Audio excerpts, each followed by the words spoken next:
মিজানুর রহমান আজাহারির বক্তব্য ডক্টর মোহাম্মদ ইউনূসের মুখে।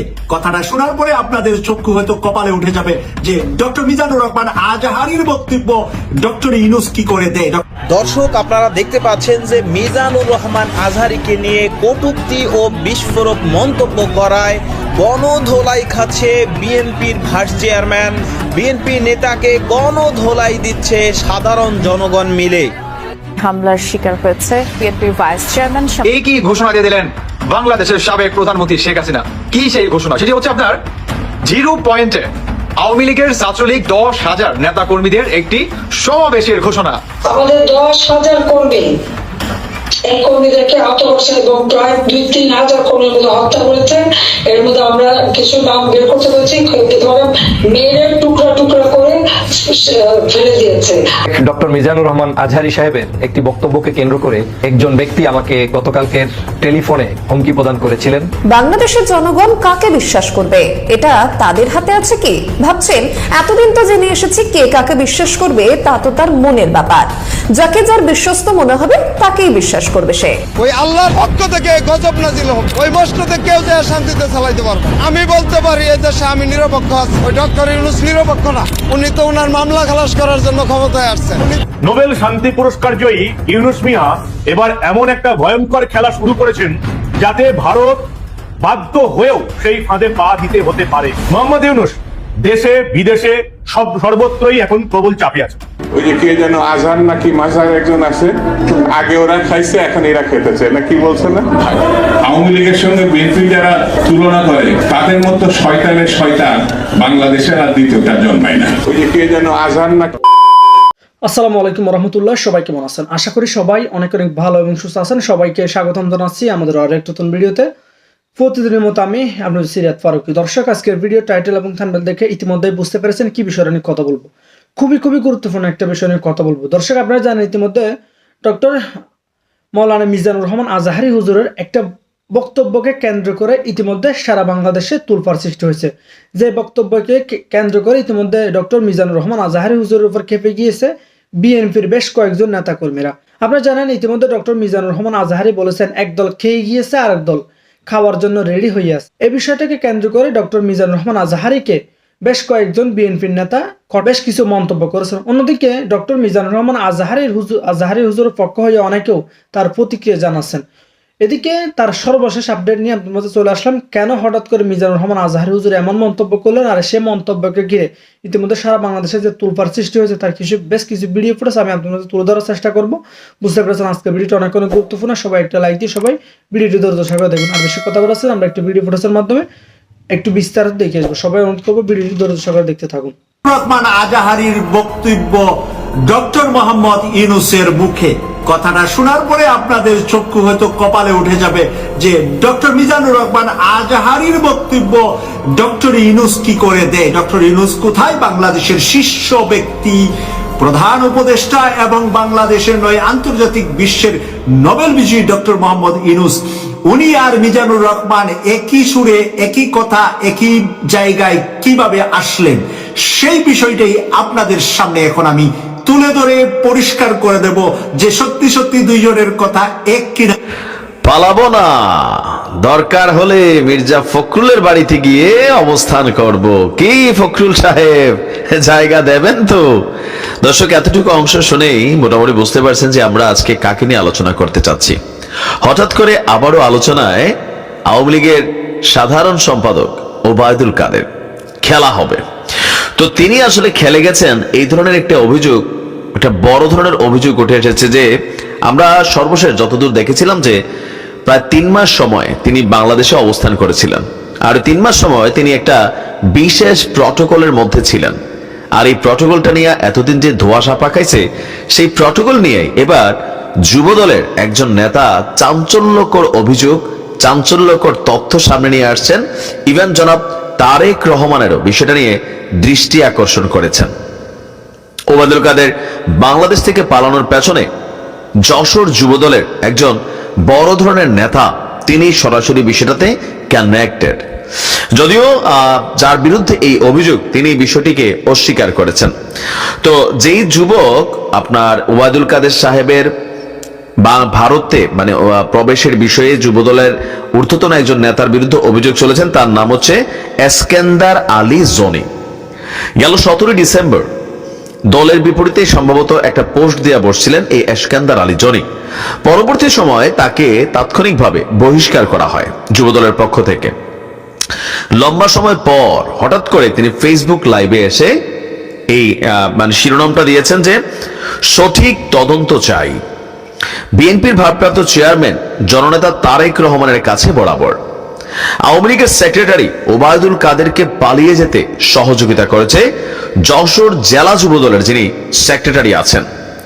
সাংবাদিক সম্মেলন করা হবে অন্যায়ের বিরুদ্ধে, বহিষ্কার আদেশ প্রত্যাহার করুন, অরিজিনাল যারা অপরাধী আছে তাদের শাস্তি দিন।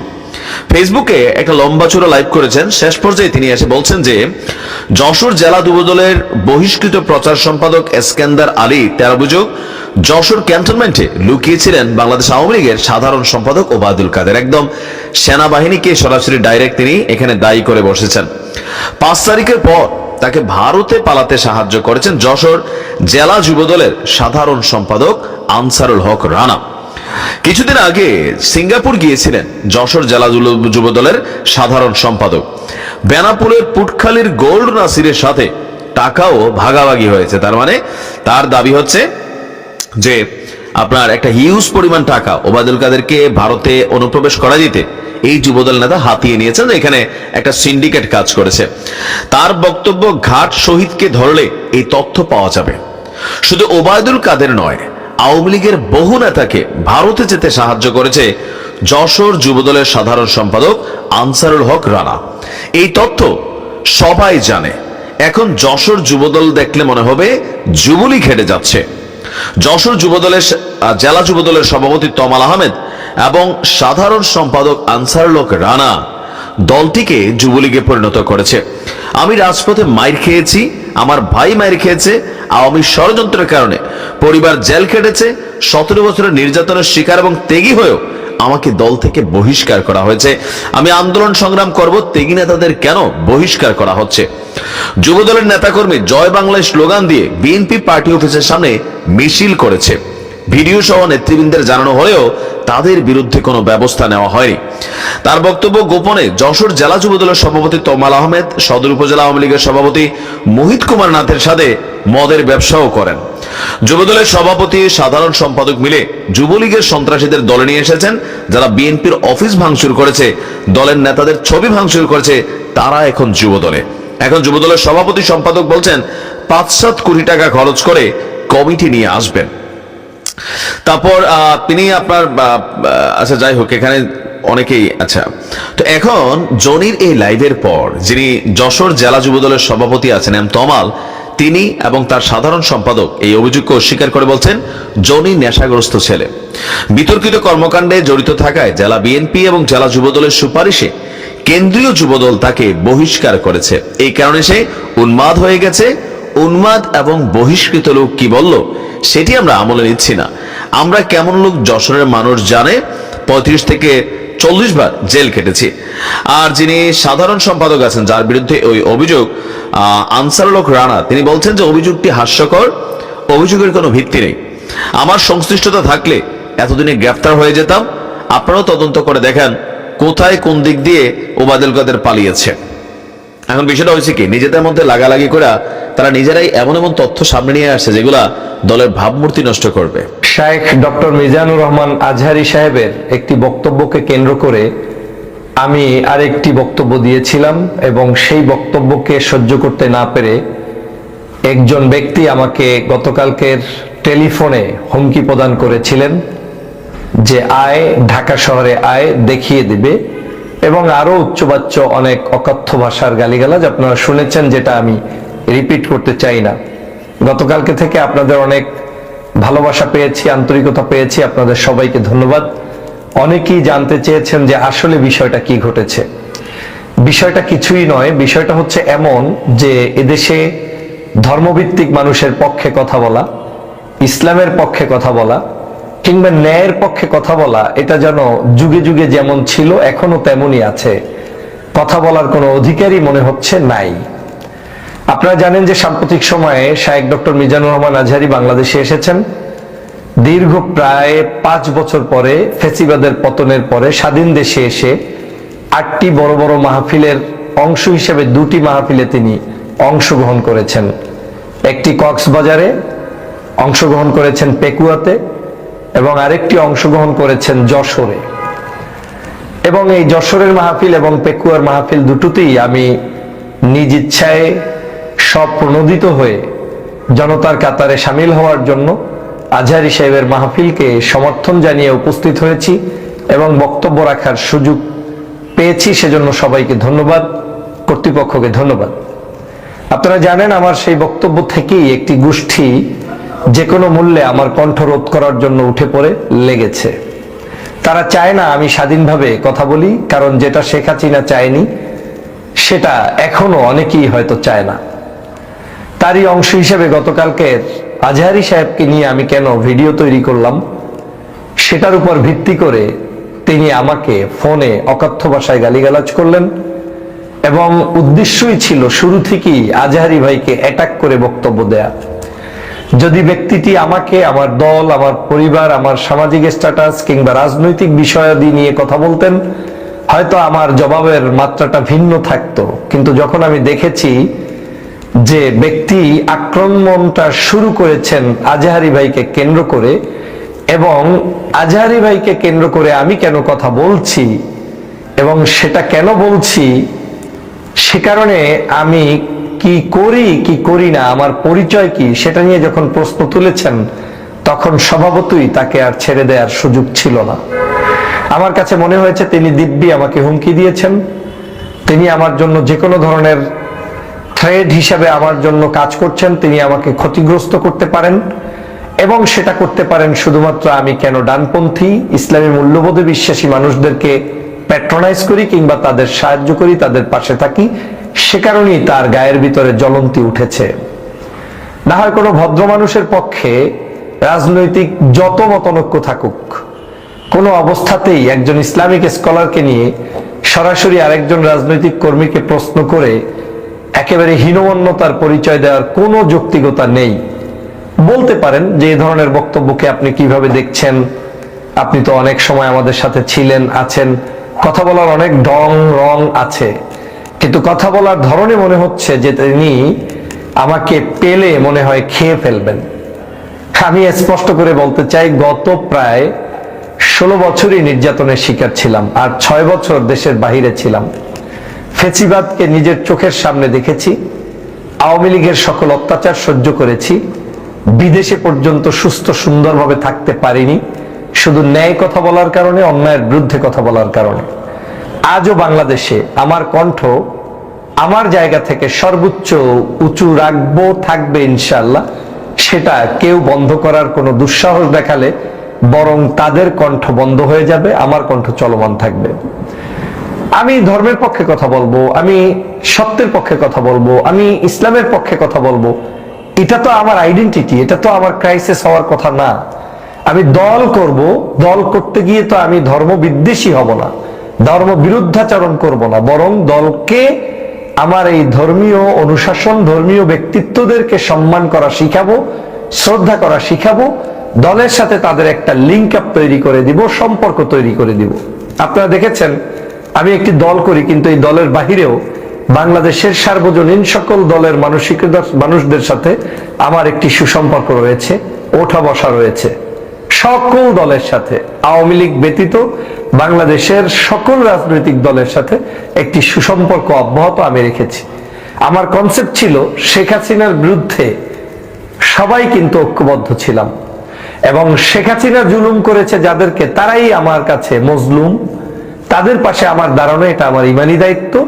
লোকটা আমার দল না করলেও যেহেতু হাসিনা তাকে দুর্বল করেছে, জুলুম করেছে, ফাঁসি দিয়েছে, নির্যাতন করেছে, অত্যাচার করেছে, জেলের মধ্যে বন্দী রেখেছে, ওই লোকের পক্ষে আমাকে কথা বলা এটা আমার নৈতিক দায়িত্ব।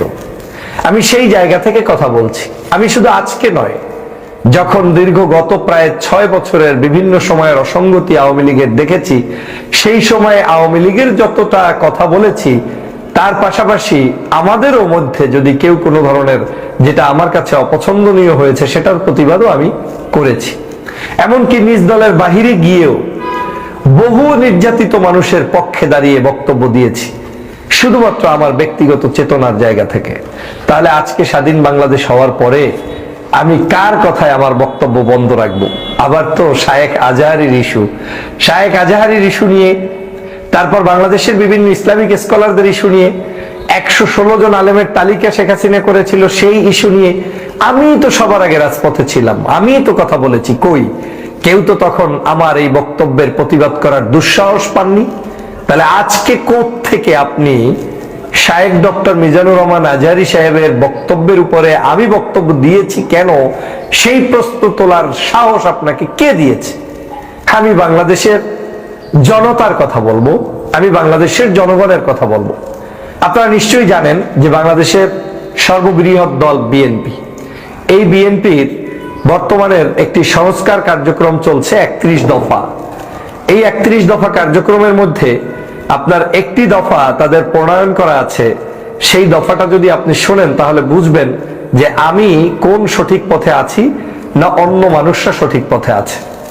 31 দফার 6 নম্বর দফায় আছে আস্থা ভোট, অর্থ বিল, সংবিধান সংশোধনী বিল এবং রাষ্ট্রীয় নিরাপত্তায় প্রশ্ন জড়িত এমন সব বিষয় ব্যতীত অন্য সব বিষয়ে সংসদ সদস্যদের স্বাধীনভাবে মতামত প্রদানের সুযোগ নিশ্চিত করার লক্ষ্যে 70 অনুচ্ছেদ সংশোধনের জন্য তারা পরীক্ষা নিরীক্ষা করে দেখবেন এবং বিবেচনা করবেন। তাহলে আমার দল কত উদার, তিনি 70 নম্বর অনুচ্ছেদ পর্যন্ত মুক্ত স্বাধীনতার জন্য, মানে যারা সংসদ সদস্য হবেন তাদেরকেই এই আইন থেকে বাহিরে রাখবেন যাতে তারা স্বাধীনভাবে বক্তব্য দিতে পারে। তো আপনি আমি এখন পর্যন্ত তো সংসদ সদস্যই না, একজন সাধারণ কর্মী হিসাবে আমি আমার ধর্মীয় স্কলারের পক্ষে মতামত দিব, আমি আমার বাংলাদেশের স্বাধীনতা সার্বভৌমত্বের পক্ষে আমার একটা সুচিন্তিত মতামত দিব, তাতে তো কারো জ্বলন্তি হওয়ার কথা না। যেমনটা আজকে অনেকে অনেক বক্তব্য দিচ্ছেন পক্ষে কিংবা বিপক্ষে, সমস্যা তো কিছু নেই, যারা দিচ্ছেন তাদেরকে ওয়েলকাম, আমি যেটা দিচ্ছি সেটাকেও ওয়েলকাম জানানোর মানসিকতা থাকতে হবে। কিন্তু কোত্থেকে কোন হনুরে এসে আপনি দলকে ক্ষতিগ্রস্ত করছেন, দেশকে ক্ষতিগ্রস্ত করছেন, আবার আমাকে বক্তব্য দিতে দিবেন না, এটা জাতি কোনোভাবে মেনে নেয়নি, যার প্রমাণ গতকালকে থেকে দেখেছেন। আমি শুধুমাত্র দেশের স্বার্থে, জাতির স্বার্থে এই বিষয়গুলো নিয়ে নতুন করে আর কথা বলতে চাই না। কিন্তু যেই ভদ্রলোকটি এই অপকর্মটি করেছেন, শিক্ষা নিয়ে নিন যে কখনো স্পর্ধা দেখাবেন না ডক্টর ফয়জুলকে ইন্টারাপ্ট করার অ্যাবাউট মাই টকিং। আমি কি বলবো কি বলবো না সেটা নিয়ে কারো কোনো অধিকার এই বাংলাদেশের নেই।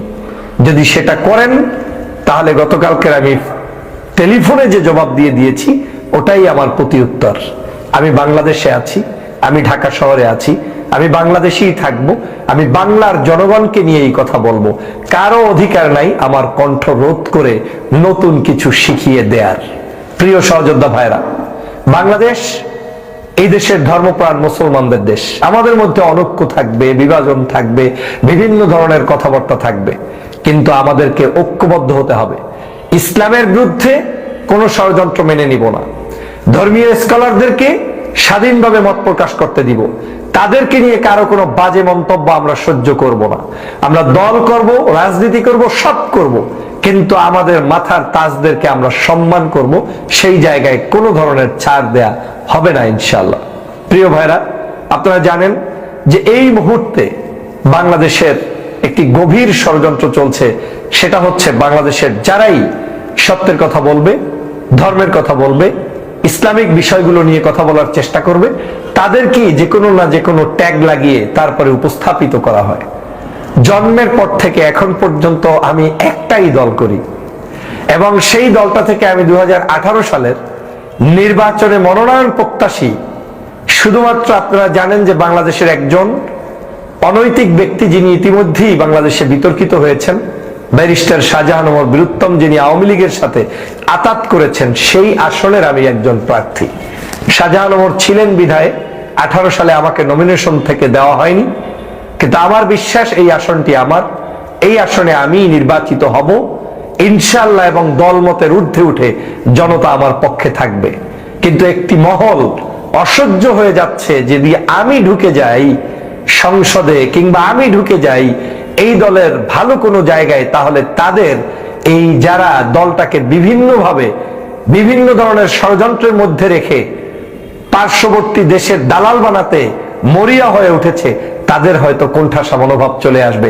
সে কারণেই আমাদের মতো মানুষদেরকে এরকম কিছু তুচ্ছ তাচ্ছিল্য ব্যক্তিরা, যাদের মূলত কোনো কন্ট্রিবিউশন নেই দলের জন্য, 16 বছরে যাদের কোনো অবদান নেই দলের জন্য, তারা এরকম অ্যাটাক করে বক্তব্য দিবে। আমি ততক্ষণ পর্যন্ত এই দলের মধ্যেই থেকে আন্দোলন সংগ্রাম অব্যাহত রাখতে চাই যতক্ষণ পর্যন্ত দল আমাকে অপ্রয়োজনীয় মনে না করবে। এই দলে আমি তারেক রহমান সাহেবের নির্দেশনায় কাজ করছি, খালেদা জিয়ার নির্দেশনায় কাজ করছি, শহীদ জিয়ার আদর্শে অনুপ্রাণিত হয়ে কাজ করছি। অতএব এই দলের মধ্যে যদি বামপন্থীও কেউ থাকার অধিকার রাখে, তাহলে ডানপন্থী লোকদেরও থাকার অধিকার আছে। সেটাই শহীদ জিয়ার শিক্ষা। প্রিয় বন্ধুরা আমার, আমি বাংলাদেশের মানুষের যে ভালোবাসা পেয়েছি, সেই ভালোবাসা সকল দলের উপরে, মতের উপরে, রাজনীতির উপরে, সবকিছুর উপরে। অতএব এর চেয়ে বড় কোনো প্রাপ্তি নেই। দেশের প্রয়োজনে আমাকে যদি কোনো বড় সিদ্ধান্ত নিতে হয়, আমি সে সিদ্ধান্ত নিতেও প্রস্তুত আছি। একটা সুসময় চলছে, সম্ভবত 1971-এর পর এইরকম একটা সুসময় বাংলাদেশ জামাত ইসলাম কখনোই পায়নি। দলের বিভিন্ন শ্রেণীর নেতারা, কর্মীরা খুবই উচ্ছ্বাস উজ্জীবিত। এমনকি জুলাই আগস্টের যে অভ্যুত্থান, সেই অভ্যুত্থানের পেছনে সবচেয়ে বড় ভূমিকা যারা রেখেছে জামাত ইসলাম। কারণ আমরা এখন যখন বাংলাদেশের বিভিন্ন ইউনিভার্সিটিগুলোতে, বিশ্ববিদ্যালয়গুলোতে আমরা এই জামাতের বিভিন্ন কমিটি গঠন দেখছি, সেখানে বিভিন্ন জায়গায় যারা একসময় সমন্বয়কের দায়িত্ব পালন করেছে এই সরকার পতনের জন্য, তাদের অনেককে সেখানে ইনক্লুডেড দেখা যাচ্ছে। ইভেন সার্জিসে শিবিরের যেই কর্মী সভা ছিল, সেখানে গিয়ে শিবিরের প্রশংসা করা, বা এই সরকার পতনের আগে নাহিদ আসিফদের শিবিরের বিভিন্ন নেতাদের সাথে কমিউনিকেশন, এগুলো কিন্তু এখন ওপেন একটা ইস্যু চলে এসেছে। তো এই যখন অবস্থা, প্রশাসনের বিভিন্ন জায়গায়ও জামাত তাদের অবস্থান সুনিশ্চিত করেছে, এমনও কেউ কেউ বলছেন। আবার বলছেন যে ইসলামী ব্যাংকও জামাতের যেটা মূল একটা কি বলা হয় যে শক্তিশালী অর্থনীতির ভিত্তি, সেটাকেও তারা মোটামুটি নিজেদের কাছে আবার মোটামুটি দখলে নিয়ে গেছেন, বা তারা তাদের কবজা নিয়ে গেছেন, অথবা তাদের ভাষায় যে মায়ের ছেলে মায়ের কাছে ফিরে এসেছে। তো সবকিছু মিলিয়ে ডাক্তার শফিকুর রহমান তার মুগ্ধ বক্তব্যের মাধ্যমে সারা দেশে একটা পজিটিভ ভূমিকা তৈরি করছে। আবার তাদের টিম ABC, কোথাও বৈষম্য বিরোধী, কোথাও মিজানুর রহমান আল আজহারি, সবাই মিলে কাজ করছেন। এর মাঝখানে আরো বড় একটা ঘটনা ঘটে গেছে গতকালকে। দর্শক, জামাতের আমির ডাক্তার শফিকুর রহমান তিনি আমাদের প্রধান উপদেষ্টার সাথে একান্ত বৈঠক করেছেন।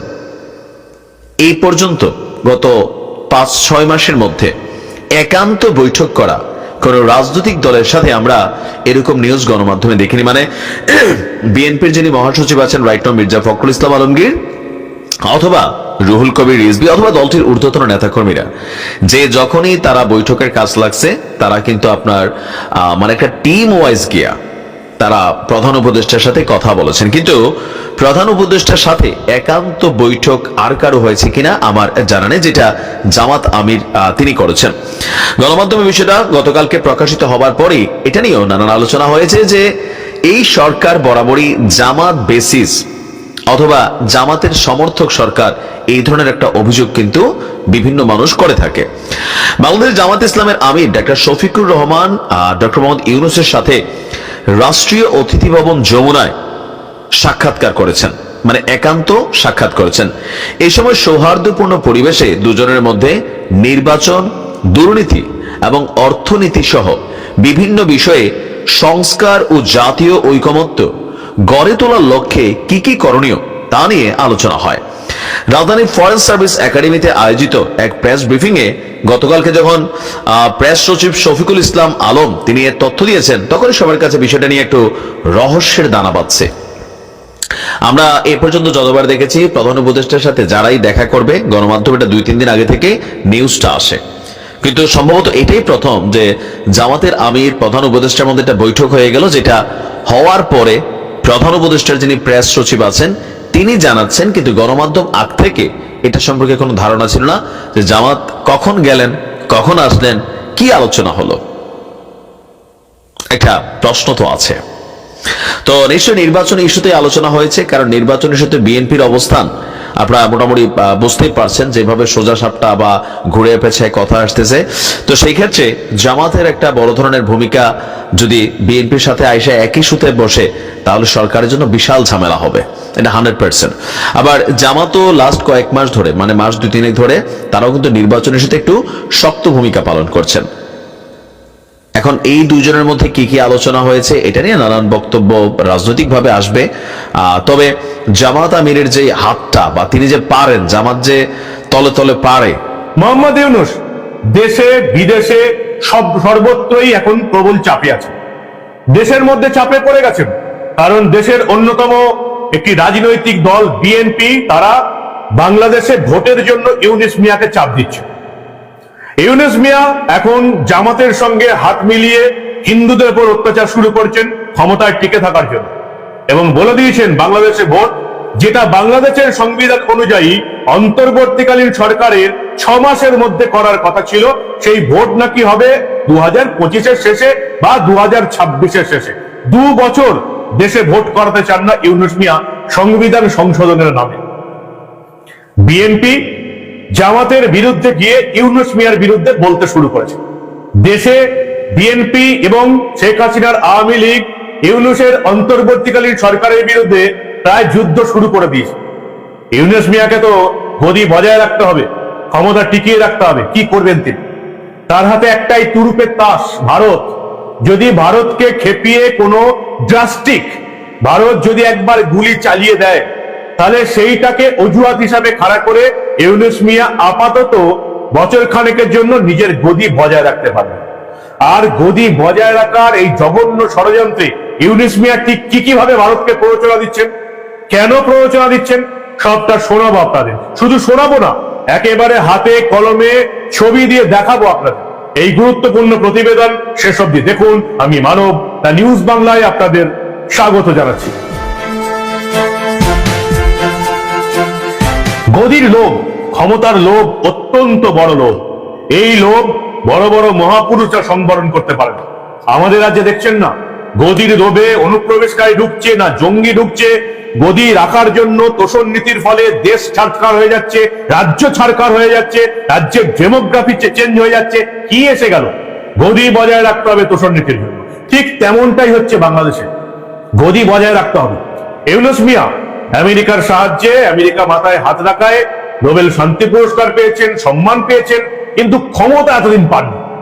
এবার সেই ক্ষমতা পেয়েছেন পাক চক্রে।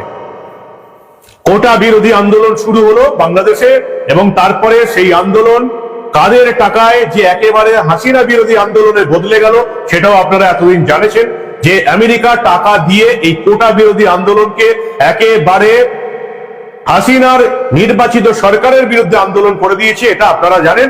মোহাম্মদ ইউনূস নিজে আমেরিকার মাটিতে দাঁড়িয়ে স্বীকার করে দিয়েছে। ইউনূস সাহেব ক্ষমতা বজায় রাখতে চান। বাংলাদেশের সংবিধান বলছে 6 মাসের মধ্যে এই অন্তর্বর্তীকালীন সরকারকে দেশে নির্বাচন করাতে হবে। আগস্টে ক্ষমতায় আসছে ইউনূসের অন্তর্বর্তীকালীন সরকার, এটা জানুয়ারি শুরু হয়ে গেছে, 6 মাস হতে চললো। ভোট অনেক দূরের ব্যাপার। মোহাম্মদ ইউনূস নিজে বলেছেন 2025-এর শেষের দিকে ভোট হলেও হতে পারে। তারপর নিজের প্রেস সচিবকে দিয়ে বলিয়েছেন, মুখপাত্রকে দিয়ে বলেছেন 2026-এর জুন জুলাই ভোট হতে পারে, অর্থাৎ 2 বছর হাতে রাখতে চাচ্ছেন। কেন? তার কারণ মোহাম্মদ ইউনূস এই যে কোটা বিরোধী, বৈষম্য বিরোধী ছাত্র আন্দোলন, এদের দিয়ে একটা নতুন রাজনৈতিক দল করতে চাইছেন, যে দলটা জামাতের সঙ্গে হাত মিলিয়ে দেশে ক্ষমতায় আসবে।